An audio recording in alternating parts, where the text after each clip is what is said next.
It's 8 p.m. here in the nation's economic capital, Douala. Ladies and gentlemen, we begin with our headlines. A 2-day international conference on cyber criminality opened today, May 6, 2021, at the Yaoundé Conference Hall. The conference, organized by the rector of the University of Chang, had in attendance the members, Minister of Higher Education, Post and Telecommunication, experts and consultants from 4 continents who will be brainstorming on strategies to be adopted to efficiently control cyber criminality and cyber security strengthened in Cameroon. Also in this newscast, the government of Cameroon has banned the sale of self-defense weapons amidst the growing insecurity prevailing in some parts of the country, including the 2 English-speaking regions of Cameroon. The decision was made known by the Minister of Territorial Administration, Paul Atanganji, at the end of a meeting with proprietors of firearms in the country. Thanks for joining us once more on another edition of the 8 p.m. Bilingual newscast on Spectrum Television. We'll begin in the French language with you, Oriane. Bonsoir. Good evening, Catherine Kone. Mesdames et messieurs, bonsoir et bienvenue au journal. Lutte contre la cybercriminalité, les experts de la question sont réunis à Yaoundé depuis ce matin dans le cadre du colloque international organisé par l'Université de Chang. Il est question de mener des réflexions afin de trouver des voies et moyens pour éradiquer le phénomène. Olivier Bouzik. Pris comme un virus, la cybercriminalité est une menace globale qui nécessite une riposte de la même envergure, à en croire les pouvoirs publics camerounais. Les cybercriminels ont beaucoup d'imagination, ils sont intelligents et ils savent comment muter. C'est un virus qui mute comme tous les autres virus. Nous devons être toujours vigilants, être toujours d'attaque pour que ce virus n'emporte pas l'ensemble de l'humanité. C'est tout le sens à donner au colloque international sur la cybercriminalité et la cybersécurité initié par l'Université de Chang. L'enjeu est de relever les nombreux défis que pose la violation du cyberespace, lesquels défis représentent de sérieuses menaces sur le plan sécuritaire à travers la promotion du terrorisme, sur les plans économiques, culturels, social, entre autres. Seulement, le grand obstacle est au niveau de la régulation et la sécurisation de l'espace cybernétique qui n'est techniquement pas évident de la vie d'experts, malgré l'arsenal juridique national et international adopté à cet effet. Cette problématique fait en effet partie des 3 principaux axes majeurs de ce colloque. L'axe de la recherche, ensuite l'axe de la formation, puisqu'il va falloir former des cadres.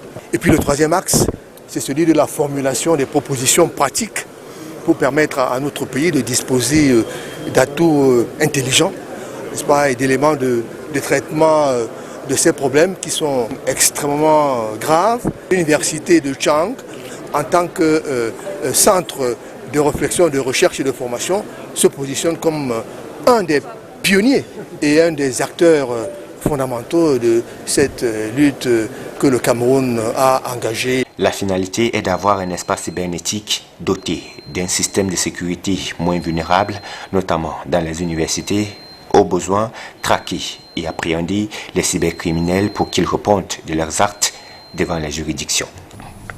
And now, following the rise in cyber criminality in Cameroon, experts as well as consultants and equally ministers have been in a meeting in Yaoundé to reflect on how the growing phenomenon can be completely eradicated in Cameroon. In the following interview, the higher education boss Jacques Famndongo tells us more on the conference. And our duty, not only for Minister of Higher Education, but also for many other ministries like Minister of Post and Telecommunication, Minister of Finance and the other ministry. Our duty is to fight against this very bad virus against the humanity, against the man, against women, against children. And the head of state, His Excellency Paul Biya, asked us to fight against this virus. It is our duty. I've listened the Minister of Post and Telecommunications, the scientific director of this colloquium, Professor Gimvele. You know that a lot of things are done to fight this very, very bad virus. I cannot list all these actions, but you know that all the partner ministers are fighting hardly against this virus. La vente des pistolets automatiques suspendus sur toute l'étendue du territoire national. La décision est de Paul Atangandi, le ministre de l'administration territoriale. Les transactions impliquant les armes à feu doivent désormais avoir l'accord du MINAT, faute de quoi des contrevenants s'exposent aux sanctions prévues par la réglementation en vigueur. Une concertation entre le collectif des armuriers et le MINAT a eu lieu ce jour à Yaoundé. Il est question de réguler la circulation des armes à feu dans le pays. Toute transaction dans les armureries doit garantir la traçabilité de l'objet. Des équipes de contrôle veilleront au respect de cette décision du ministre de l'administration territoriale et y va de la sécurité du pays. Près de 10 milliards de francs CFA de dette du Cameroun sont annulés par la Chine. C'est la synthèse de deux accords signés le 4 mai dernier par les représentants des deux États. Cette annulation de la dette par la Chine n'est pas la première pour le Cameroun. Inès Panga. C'est le contenu de deux accords signés le 4 mai dernier entre l'État du Cameroun et la République populaire de Chine. Le premier est un accord de coopération économique et technique sous forme de dons sans contrepartie de plus de 25 milliards de francs CFA. Et le second vise à l'annulation de certains prêts pour un montant de plus de 10 milliards de francs CFA. Ces gestes de la République populaire de Chine interviennent après d'autres, précisent cet article du journal en ligne Investi au Cameroun. En effet, selon la Caisse autonome d'amortissement, gestionnaire de la dette publique, Pékin a annulé en 2019 des créances d'environ 21 milliards de francs CFA que Yaoundé aurait dû régler en 2018. En 2020, toujours selon la CAA, la Chine a reporté le remboursement de près de 30 milliards de francs CFA de dette dans le cadre de l'initiative de suspension du service de la dette. Malgré toutes ces initiatives, le service de la dette due à la Chine continue d'être importante. Dans son rapport 2021, la Banque africaine de développement indiquait que la Chine détenait à elle seule 61% de la dette bilatérale du Cameroun, soit 28% de la dette extérieure, et au 31 mars 2021, elle se chiffrait à près de 1900 milliards de francs CFA. Les 31 milliards de dettes annulées représentent donc à peine 1,6% du stock de la dette actuelle due à l'Empire du Milieu. C'est le contenu de deux... Let's talk about something else. As the rains fast approach, some commercial bike riders here in the nation's economic capital are already making preparations to purchase their raincoats and boots to help protect themselves as they go about their daily activities. Details with Oni Ladonet.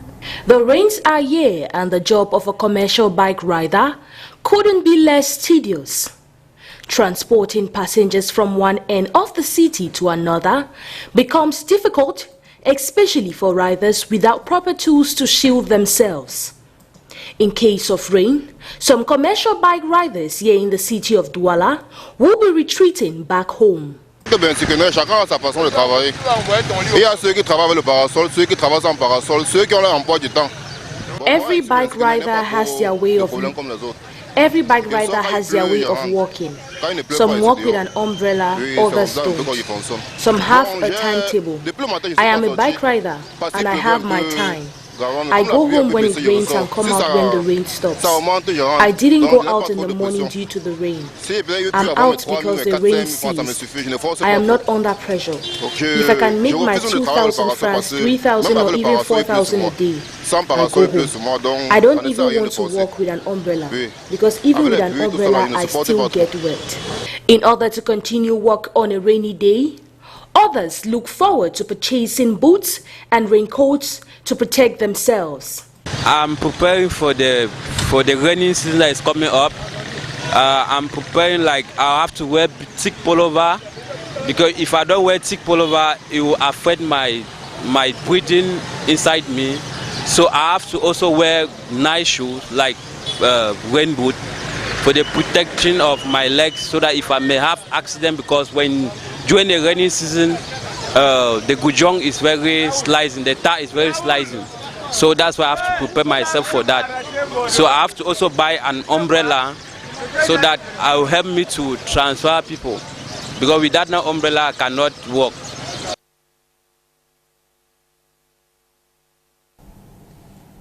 Les multiples promotions lancées par les opérateurs de téléphonie mobile font la joie des consommateurs, mais le cauchemar des gestionnaires de callbox. Ils sont obligés, avec la rareté des clients, de diversifier leur activité. Inès Panga. Ce sont des codes, comme celui-ci, qui sont à l'origine des malheurs des gestionnaires de callbox du quartier Cité Sic dans le 5e arrondissement de Douala. Au départ, nous faisions facilement 10 000 francs de recettes au niveau des appels simplement. Mais de nos jours, il est quasiment impossible de le faire. Pourquoi? Parce que les compagnies de téléphonie mobile au Cameroun ont facilité la tâche au niveau des clients en mettant plusieurs codes où le client vient facilement s'abonner. Et du coup, il n'a plus besoin de faire les appels 550 000, les 1000 francs, 10 000 par mois et tout ce qui va avec. Donc, du coup, on ne s'en sort plus, franchement, on ne s'en sort plus. À force d'utiliser ces formules devenues magiques pour les consommateurs, les clients de ces centres d'appel se font de plus en plus rares. Non, dans le callbox, quand il passe, c'est juste pour faire mes 500 et c'est tout. Pour les appels, le truc là, j'ai ma puce qui me donne les bonus pour les appels. Bon, en fait, la dernière fois que j'ai chargé ma puce, c'était depuis dimanche. Quand il met mes 500, ça me donne 50 000 d'appels et 1 giga de connexion. Bon, je charge chaque une semaine. D'ailleurs, certains d'entre eux ne s'y rendent plus que pour des raisons précises ou lorsqu'ils sont face à des difficultés. J'appelle quoi parce que à ce moment mon téléphone est à stand-by. Stand-by, je veux dire que quoi? Donc c'est éteint. Au moment venu, je vais payer un téléphone et mec m'a plus appelé. C'est un ami qui l'a appelé, un ami de longue date qui l'a appelé. Un état de choses qui pousse les gestionnaires de callbox à diversifier leurs activités. Désormais, en plus des appels à des prix constamment rabais, de la vente du crédit de télécommunications, les friandises et autres boissons gazeuses se disputent la place avec les téléphones sur ces tables de callbox.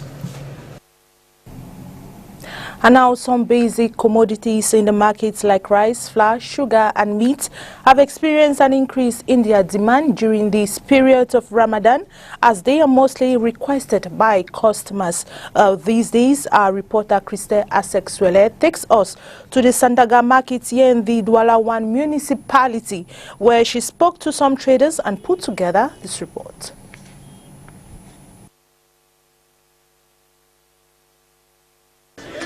The strong demand of certain foodstuffs such as rice, flour, sugar, milk and spaghetti in the market these days is supported by the use of these commodities by Muslim families in the preparation of certain meals during this period of deprivation.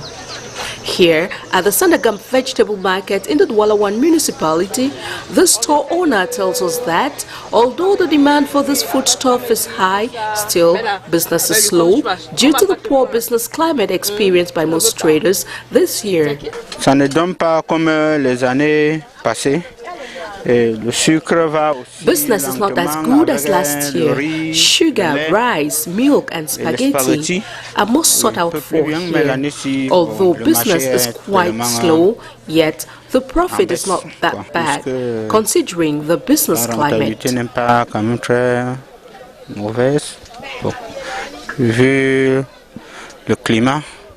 For this butcher, he explains that during the first 2 weeks of fasting, business is quite flourishing, but get a little slower during the last weeks of Ramadan, he says. Business is okay during the start of the Ramadan. There is a lot of affluence during the first 2 weeks, but things get slower during the last weeks of fasting. But altogether, business is good. With barely a couple more days to go before the end of the fasting period, traders are hoping for better days as Ramadan feast fast approaches. Let's now take on to our international page with the VOA. For world leaders and other VIPs who use Facebook and social media, the recent decision by the quasi-independent Facebook Oversight Board about former President Donald Trump is supposed to send a message. The same rules that apply to all Facebook users should also apply to influential users. Influential users should not be judged against a separate set of rules. But the decision raises more questions about what exactly those rules are and what it means for world leaders who want to get their message out, putting a harsh spotlight again on tech's power over online speech. We will never give up. This week, the board, made up of journalists, activists, and lawyers, said that the social networking giant made the right call when it suspended Trump after the insurrection at the U.S. Capitol in January, but erred in making the ban indefinite. The board gave Facebook 6 months to make a final decision on Trump's account. Facebook said it would carefully review the board's recommendations. Facebook had sort of punted the decision to the oversight board, putting Trump in an indefinite suspension and kind of leaving it to the oversight board to make the final call. But the oversight board is punting right back to Facebook and saying, no, this is on you. You need to clarify your policies and then decide whether this man meets them or not. The board wrestled with the complex interplay between free speech and protecting people, said Em Alonzo.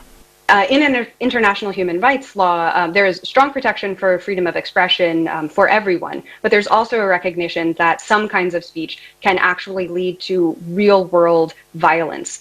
There's been mixed reaction to the decision, with conservative lawmakers in the U.S. criticizing Facebook for keeping Trump off, and others saying he should have been permanently banned. Trump didn't address the decision, but criticized technology companies on his new site Wednesday. One thing that should change, the board said, is making exceptions for world leaders, whose postings, no matter how inaccurate or controversial, are deemed newsworthy because of their political standing. This idea of a newsworthiness allowance, that things may be justified to be said on Facebook because they're newsworthy, we're saying if there's ever a balance, it has to be towards keeping people safe. The vast majority of politicians in this world don't need these exceptions because they are not trying to undermine democracy or they are not trying to demonize entire communities. The board's decision is a step closer to creating stronger rules, important especially when Facebook is operating in places with fragile democracies, said Wendy Vai. They need to take a careful look at those policy recommendations because civil society and our own organization has been saying the exact same thing for so long, and it has been ignored, with the result being death and damage to democracies. They have their values, they need to live up to them. Now that the ball is back in Facebook's court, political leaders, influential people, and its 2.8 billion users worldwide will have to wait and see if the social network makes changes. Tina Trin, VOA News.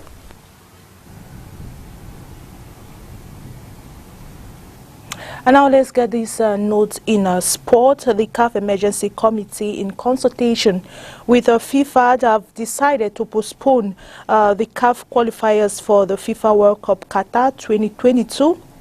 That were due to be played in June 2021 after taking into consideration the current challenges caused by the COVID-19 pandemic. The qualifiers will now take place in the existing windows of September, October and November 2021 and March 2022. Stay in sport.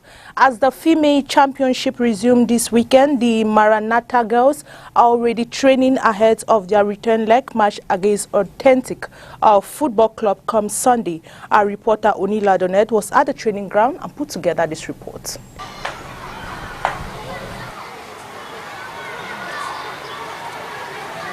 After a brutal 3-0 thrashing from Authentic in the first leg of the second division championship, the Maranatha girls are sharpening their edges ahead of the return leg to be played on Sunday. We are preparing the match very well because at the first leg we lost the match 3-0, and since that day, girls and we coaches, we are trying to work very hard because that team of Authentic is the most difficult opponent that we have to play against in our group. So we know that if we win Authentic, we are going to be first at our group. So it will admit us to go to the barrage.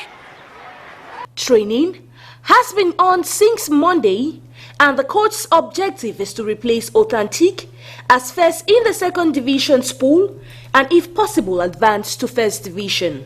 My match about Authentique, I am prepared the match very well. I am prepared the match since 3 months today because it's my first match where I'm playing like a coach. I lost the match 3-0, but since that last match, I will not lose any match again, even for any match, because I learned many that match against Authentique. I will play Authentique Sunday. I will tell you true, I am ready. I am ready to play against Authentique. The Maranatha Football Club players, who attributed their loss to lack of players as a result of injury, are more than ready to defeat their opponents.